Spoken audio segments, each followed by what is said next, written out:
Саламатсыздар ма балалар? Бүгін өтетін тақырыбымыз есептер шығару. Есептер шығарудағы номері 1-дің А нұсқасын қалай шығаруға болады? Бізде кесте берілген. Кестеде қосылғыш қосындының мәні. Қосылғышымыз 5, екінші қосылғышымыз 9, қосындының мәні бос тұр. Енді біз осы кестені сызбай дәптерге қалай шығаруымызға болады? Қосылғыш деген жерде біз бір жерде қосу амалын пайдаланамыз. Бірінші қосылғышымыз 5, екінші қосылғышымыз 9. Енді біз қосындының мәнін табуымыз керекпіз.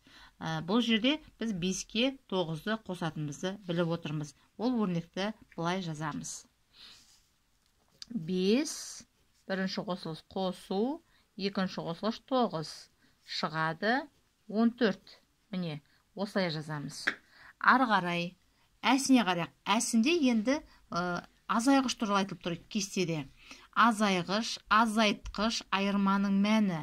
Бұл жерде не істейміз? Бұл жерде біздің өрнегіміз азайту амалы бойынша шығады. Қараймыз.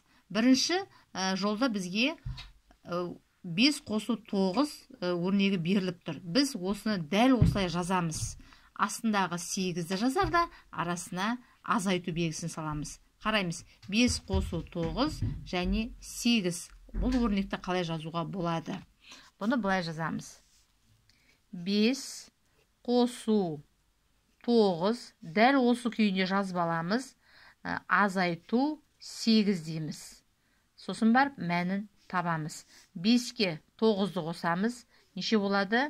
14. Содан кейін барып, оған 14-тен 8-ді азайтамыз. Сонда шығады 6.